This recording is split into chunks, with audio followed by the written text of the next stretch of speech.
Welcome to Cheater Confessions. Let's get started with today's story. Vanessa called me from Miami at 11:42 p.m. Her voice was shaky, breathless, almost swallowed by whatever rooftop music was blasting behind her. "Philip, please," she said. "We can talk about this when I get back. Don't do anything stupid. We can fix this." I didn't raise my voice. I didn't curse. I just said, "There's nothing to fix, Vanessa." She went silent for almost 10 seconds. When she finally spoke again, panic cut straight through her words. "Why would you send someone here? On my trip? What is wrong with you?" I let her finish. Then I told her the truth, the part she didn't want to hear. "I didn't ruin anything tonight. You ruined everything months ago." She started crying harder, asking where Mia was, begging me not to do anything crazy. I told her calmly that her daughter was safe with her mother. The moment she heard that, her tone softened. She tried the sympathy angle. "Philip, listen, we're married. People make mistakes. We can go to counseling. You're overreacting." I hung up before she could finish the sentence. That was the last time I spoke to her that night. We met 4 years earlier. I was 38. Steady job, steady habits, steady life. Vanessa was 28, full of fast weekends and loud friends. When I first saw her, she had this spark.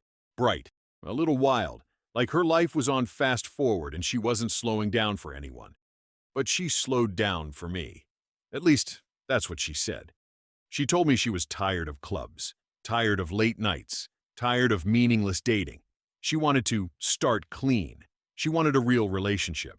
She wanted us to take things slow, no intimacy for a while so we could build something real. Back then, I believed her. Looking back now, that was the first lie. That clean start lasted barely 5 weeks. One night she came over after work, dropped her purse on my counter, and kissed me like she had been starving for days. Whatever promise she had made about taking things slow vanished in an instant. At the time, I didn't question it. I just let myself believe she had changed her mind because we were growing closer. But the real turn came when she introduced me to her daughter, Mia. Mia was 8, bright, curious, and tougher than she looked. The first time I met her, she hid behind Vanessa for about 2 minutes before walking right up to me and asking if I knew how to make pancakes. I didn't, but I told her I could learn. That was it. That was all it took. She attached herself to me like we had known each other for years. Vanessa loved that. She'd watch us from the kitchen with this soft smile, like she had already decided I was the missing piece in her life. As weeks turned into months, weekdays turned into routines. I drove Mia to school, helped her with her science projects, took her to piano lessons on Thursdays. Vanessa started coming to church with us every Sunday. For almost a year, she barely touched alcohol, barely saw her old party group. She always said the same thing: "I want to be better for us, Philip." And for a long time, I believed she meant it. When I proposed, Mia was the one who cried first. She hugged me so tight, I almost lost my balance. Vanessa said yes before I even finished the question. We had a small wedding. We moved out of my small condo into a rental house closer to Mia's school. I kept the condo and rented it out, just like my lawyer would later tell me was the smartest decision I ever made. For a good stretch, life was peaceful, predictable, no drama. But cracks always show before a wall falls. And Vanessa, slowly, quietly, began slipping back into the person she used to be. The first clear shift came on a Tuesday night, about 2 years into the marriage. Vanessa walked in the door later than usual, dropped her keys on the table, and let out a long, irritated sigh. "Rough day?" I asked. She shrugged me off. "I'm tired of everything. Work, this town, the same routine every week. I just feel trapped." That word, trapped, landed harder than she expected. I didn't react, just listened. She paced around the living room while Mia finished homework in her room. "You know what I need?" Vanessa said. "A break. Not from you and Mia, just from responsibility. Something for myself." I offered something simple. "We can plan a family trip. Mia's been talking about Disney, or we could take a weekend somewhere quiet." She shook her head before I even finished. "No, that's not what I mean. I want a girls' trip, just a few days. Me, Carrie, and the others. Miami, beach, sun, drinks, nothing serious." I raised an eyebrow. "Why Miami?" She rolled her eyes. "Philip, it's not a big deal. I need time with my friends. You're acting like I'm gonna vanish." I wasn't acting like anything. but my instincts were loud. A few years earlier, I took a bachelor trip with friends and saw married women cheat like it was a sport. The memory came back sharp: faces, drinks, hands where they shouldn't be. It wasn't paranoia, it was experience. Still, I kept my tone even. "When is this trip?" "Next month," she said quickly, like she had rehearsed it. "We already booked the hotel. I was waiting to tell you." There it was, the second lie. I didn't press it. I didn't argue. I didn't forbid her from going. That never stops anyone who already made up their mind. Instead, I just nodded. "If that's what you want, go ahead." She relaxed instantly, almost too quickly. She walked over, kissed my cheek, and said, "I promise you, it's harmless. I'll share my location if it makes you feel better." It didn't, but I smiled anyway. Because the moment she said that, I knew exactly what I needed to do next. In the weeks leading up to the Miami trip, Vanessa changed in ways that weren't loud, but they were obvious if you knew what to look for. And I knew her patterns better than she thought. She started dressing up for work meetings that she never mentioned before. She bought new clothes and left the bags in the car trunk instead of bringing them inside. Her phone, once left on kitchen counters and nightstands, never left her hand. One night she said, "I have to stay late. Payroll issues." But her job didn't process payroll on Tuesdays. That was the first real flag. Still, I didn't confront her. I stayed calm, observing, collecting. People reveal more when you're quiet. The real break came on a Thursday night. Vanessa had fallen asleep on the couch with her phone on her chest. A notification buzzed, and she flinched, half awake, pressing the side button before drifting off again. But what she didn't realize was that earlier that week, Mia had been messing with settings on the shared tablet I kept in the office. Vanessa's messages were set to sync automatically. When I walked into the office to shut down the tablet, I saw her name at the top of the screen, and a line of messages I had never seen before. I stood there and read everything. Explicit messages to a man saved as Eric Miller. Hotel confirmations in her email, 2 different weeks in a row. Screenshots she sent him. Outfits she never wore around me. Conversations where she told him she felt alive with him.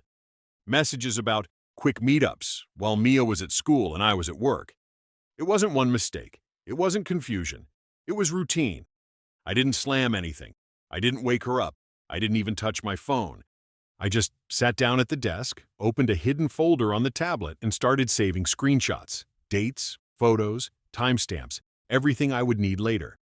Then I powered everything off, walked back to the living room, and looked at her sleeping peacefully on the couch. She had no idea I knew. And that was exactly how I wanted it. The next morning, I went through my routine like nothing had changed. Made coffee, packed Mia's lunch, kissed Vanessa on the forehead before heading out. She smiled at me the same way she always did, soft, warm, familiar. It almost felt like she deserved an Oscar. On my lunch break, I drove straight to the office of John Harris, a divorce attorney recommended by a coworker. John was in his 50s, sharp, calm, the type of man who could sit through a hurricane without blinking. After I explained everything and showed him the screenshots, he leaned back in his chair, hands folded. "You've done the hard part already," he said. "What you need now is structure and patience." We went through everything. My condo was a premarital property. Her income was stable enough that she wouldn't qualify for alimony. Mia was not my biological child, no legal tie, but emotionally complicated. Proof of infidelity. John tapped the folder. "If you want out clean, you have it." I already knew I wanted out. The only question was how. He started explaining the next steps, filings, timelines, service requirements, when something clicked in my mind. Her girls' trip. The perfect moment. The perfect setting. "Can she be served while she's traveling?" I asked. John nodded. "Anywhere, as long as the person is authorized." That's when Jason Brooks came to mind. Jason and I had gone to college together. He lived in Miami now, worked in real estate. He was loyal, discreet, and didn't mind uncomfortable favors if they were justified. I called him right after leaving John's office. "Jason, you busy on the 18th? "What's up?" "I need someone served." "Who?" "My wife." "You're serious?" "More than serious." Jason exhaled. "Text me the details. I'll handle it." It was settled. At home, Vanessa acted lighter than she had in months. She chatted about outfits, beaches, spa reservations, She even kissed me more than usual. 2 nights before leaving, she sat beside me on the couch and said, "I'll share my location the whole time, just so you don't worry." I smiled back like a man perfectly at peace. Because the truth was simple. I wasn't worried anymore. I was ready. Vanessa smiled too hard, kissed my cheek, and rolled her suitcase to the car. I watched her drive off, then closed the door and checked my phone. Her location was already shared. The moment her plane landed, she posted a picture of her feet in the sand with the caption, "Reset Weekend." She wanted that image, simple, harmless, innocent. But an image is only a picture. Reality came from a different angle. Around 9 p.m., Jason called. "I'm in position," he said. "She's here. Blue dress, hair down, drink in her hand." "Alone?" I asked. "Not even close." I heard the noise behind him. Music, laughter, the clinking of glasses. It was the rooftop bar at her hotel, packed with people leaning against railings, couples dancing under soft lights, tourists draped in resort wear. Jason described it all while staying casual. "She's dancing. Not like someone who's married," he said quietly. "And she keeps touching this guy's arm. He looks about 30. I didn't say anything. I didn't need to. "Ready?" Jason asked. "Yes." There was a pause. Then the background noise changed slightly. The music muffled for a second. Voices closer. He must have stepped right in front of her. "Vanessa Reed?" Jason said. Vanessa laughed at first, thinking he was someone hitting on her. Then she saw the envelope in his hand. "Do I know you?" she asked. "No," Jason said, "but your husband does. He asked me to give you this." He placed the envelope on the table beside her drink, turned, and walked away without another word. Jason's voice returned to my ear once he stepped outside. "It's done." I thanked him and hung up. 2 minutes later, my phone lit up. Vanessa was calling, and she didn't stop. Call after call. Text after text. Finally, I picked up. Her voice shook, cracked, and twisted all at once. "Philip, what did you do?" The moment I answered, Vanessa's panic poured through the speaker. "Philip, please, just listen. Whatever you think you know, it's not like that. We can talk when I get home." Her voice wasn't steady. It bounced between anger and fear like she couldn't decide which one would work on me. "Don't do this. Don't throw our family away. I'll quit my job if you want. Just don't end our marriage like this." I spoke calmly. "Vanessa, you ended our marriage a long time ago. I'm just closing the door you opened." She went silent. I could hear her breathing hard, like she was trying not to break down in public. Then she whispered, "Eric doesn't matter. He meant nothing." I hung up. When she came home early the next afternoon, she looked nothing like the woman who left. Makeup smudged, hair undone, eyes swollen. She dropped her suitcase at the door and walked toward me slowly, like she expected me to yell or explode. I didn't. "Philip, please," she said, reaching for my arm. "I'll do anything." I stepped back. "No more talking." The divorce moved fast. John filed everything within a week. Vanessa tried to negotiate, then tried to threaten, then tried to cry. Nothing stuck. The judge didn't entertain her attempt to claim part of my condo. It was premarital property, documented and clear. She walked out of that courtroom with nothing but her clothes and her pride cracked in half. The fallout hit her harder than she expected. Friends stopped inviting her out. People at work talked. Eric blocked her number, deleted their messages, pretended he barely knew her. Her mother pressured her to move back home. A month later, Daisy, one of her former friends, stopped me outside a grocery store. "Philip, I think you should know something," she said. She told me the truth about that reset period, how Vanessa had caught an infection from a fling before we got serious and needed weeks of medicine to clear it. I didn't react. I didn't flinch. Daisy stared at me. "She lied to you from the start." "I know," I said. "But now, all of it's over." And for the first time in a long time, I actually meant it. I moved back into my condo 2 weeks after the divorce was finalized. The place felt smaller than the rental house we shared, but quieter in a way I hadn't felt in years. Silence wasn't uncomfortable anymore. I kept contact with Mia through her grandmother. Birthdays, holidays, small things. She didn't ask for details, and I didn't pull her into adult problems. I just made sure she knew I still cared, even if I couldn't stay in her life the way I once did. Vanessa, meanwhile, didn't land softly. She tried going back to her old friend group, But word spreads fast. The same people she used to party with didn't want anything to do with her once they heard she cheated and got caught. Her job transferred her to a different team after things got messy with office gossip. And Eric? He disappeared completely. Deleted everything, blocked her on every platform, acted like she imagined the whole affair. Her mother told me Vanessa barely left her room for days at a time, said she cried about losing everything. But by then, her regret wasn't my responsibility anymore. About 3 months after the divorce, I ran into her at a supermarket.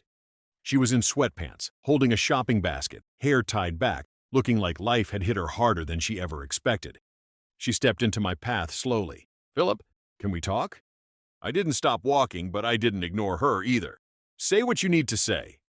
"You didn't have to embarrass me like that," she whispered. "Sending someone to serve me in Miami? In front of everyone?" I turned toward her, calm and steady. "You embarrassed yourself, Vanessa. I just stopped covering for you." She opened her mouth, closed it again, then looked down. There was no fight left in her. I walked away without anger. No satisfaction, no hate, just clarity. As I stepped outside, it hit me that the real ending hadn't been the rooftop bar. It hadn't been the envelope, or the call, or the courtroom. The real ending was the moment I chose peace over chaos. And for the first time since the night I met Vanessa, I felt like myself again. Thank you for watching.